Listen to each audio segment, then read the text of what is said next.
सो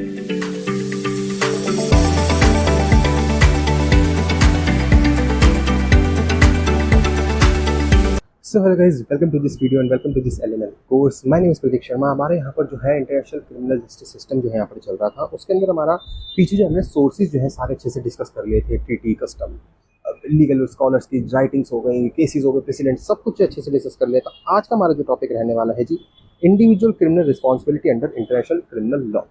बहुत इंपॉर्टेंट। देखो जी, हमने सोर्सेज तो जो है अच्छे से डिस्कस कर लिए हैं।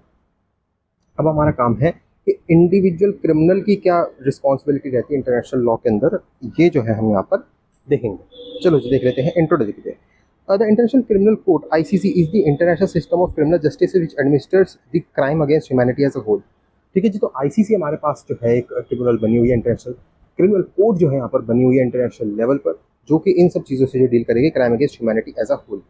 So the concept of individual criminal responsibility has evolved over time from early forms to retributive justice to more contemporary approaches that prioritize rehabilitation and prevention। देखो जी, तो ये बहुत टाइम से जो है हमारे यहाँ पर चेंजेस जो है आते जा रहे हैं इसके अंदर। ये हमने पीछे भी पढ़ा हुआ है क्रिमिनोलॉजी के सब्जेक्ट के अंदर कि भैया कंटेम्प्रेरी ट्रेडिशनल सोर्सेज के अंदर जो है हार्श पनिशमेंट और इन सब चीज़ों के ऊपर ज़्यादा विश्वास करते थे कि भाई पनिशमेंट ज़्यादा तेज़ करो ताकि ये दोबारा ना कांड करे।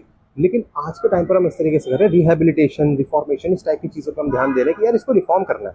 ये बंदे को ना जो गलत पाथ पे चल चुका है इसको सही पाथ पे लाना है। तो रिहेबिलिटेशन, रिफॉर्मेशन, वोकेशनल ट्रेनिंग वो बना देते हैं, उसको पढ़ाई करवाते हैं। तो इस तरह की चीज़ें हम यहाँ पर ज़्यादा आजकल कर रहे हैं। कंटेम्प्रेरी वर्ल्ड का मतलब हो गया आज के वर्ल्ड में। ठीक है, next, in context of international criminal law पहला आ जाता है न्यूरमबर्ग ट्रायल। बहुत important, NUREMBERG trials.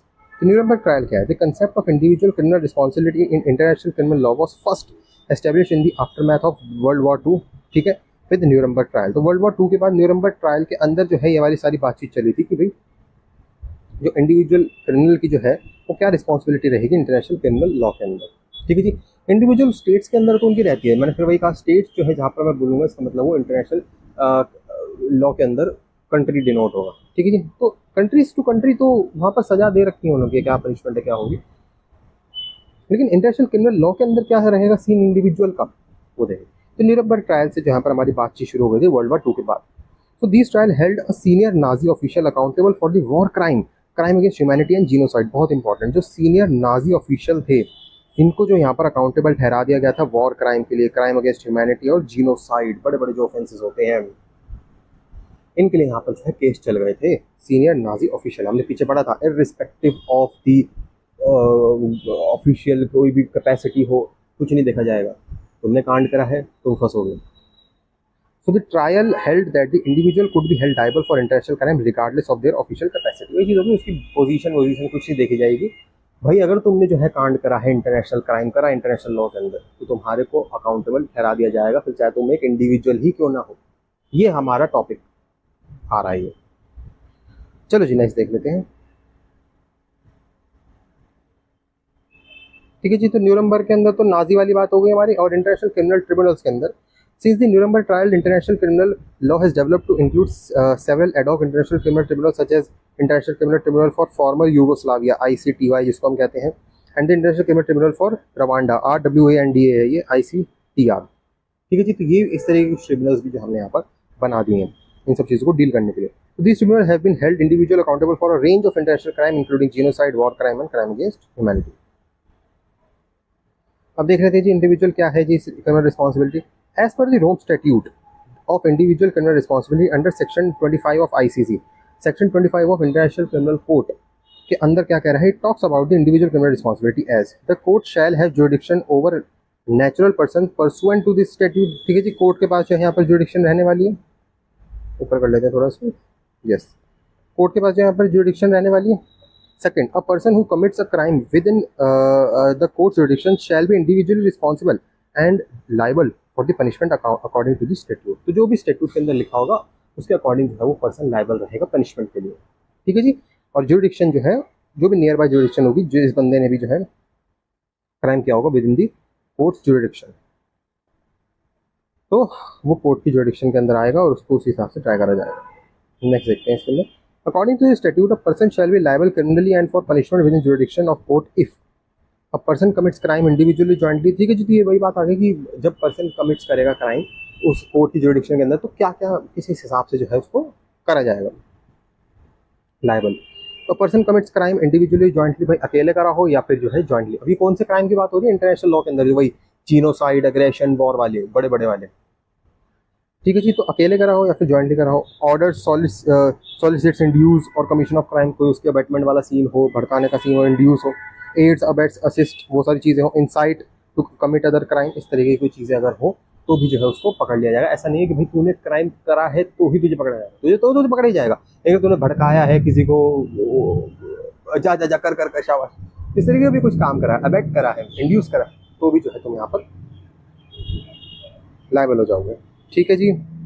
No provisions of the statute relating to individual crime responsibility shall affect the criminal responsibility of state under the international law। तो ये जो है यहाँ पर जो इंडिविजुअल स्टेट की जो क्रिमिनल लायबिलिटी है उसको इफेक्ट नहीं करेगा, ये इंटरनेशनल की यहाँ पर बात हो रही है, वो अपना अलग ट्राई करे। इलस्ट्रेशन देखना, बहुत बढ़िया मज़ेदार जो है इलस्ट्रेशन डाली मैंने यहाँ पर। देखो ए है एक बंदा, ठीक है, अफ्रीकन है, living in USA for last 5 years doing a job, ठीक है जी। तो ए है, अफ्रीकन है, अफ्रीका का बंदा है, यूएसए के अंदर रह रहा है, 5 साल से जॉब कर रहा है। सो जेड एक अलग ही बंदा आया इसके पास, said to join a group control from Africa, he signed the agreement without reading it. Z आया, उसका बंदा, अरे भाई भाई भाई यो भाई भाई भाई भाई भाई ये लो भाई एक साइन करना, तू भी अफ्रीकन मैं भी अफ्रीकन, भाई भाई हो गए, ला साइन कर। उसने भी कहा ठीक है भाई, ये जो है ये अफ्रीकन है, ये दोनों भाई भाई हो गए, तो उसने बिना पढ़े अग्रीमेंट में साइन कर दिया।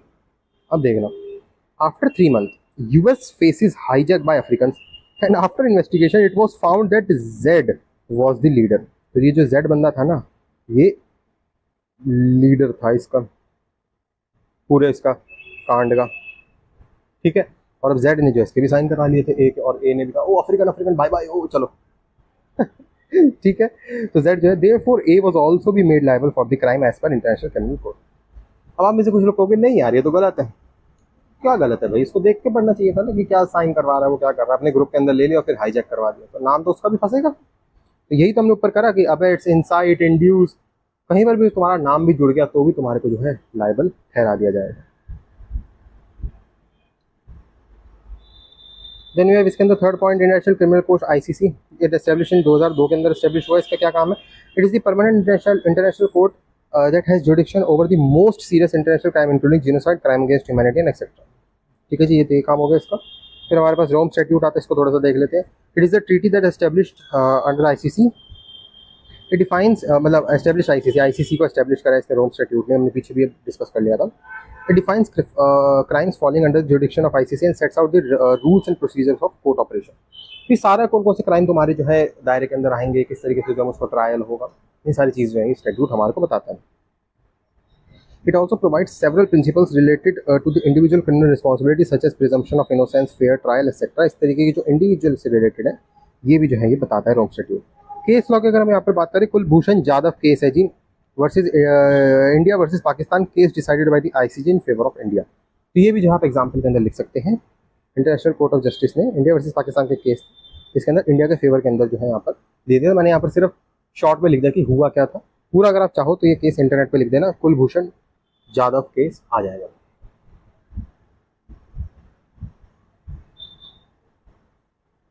ये क्या है जी? अच्छा, ये तो अगला टॉपिक होगा, objective and policies of international criminal law including the issues of amnesty, truth and justice. चलो जी, ये टॉपिक तो जी अलग हो गया है। अब मैं भी थक गया हूँ तो इसको बाद में ही बनाएंगे अब, क्योंकि बहुत बड़े बड़े टॉपिक हैं इसके इंटरनेशनल क्रिमिनल लॉ के। तो जी इनको जो है बाद में बनाता हूँ, अभी के लिए इस वीडियो को यहीं पर रोकते हैं। Thanks for watching this video, Prateek Sharma signing out, bye bye and yeah take care.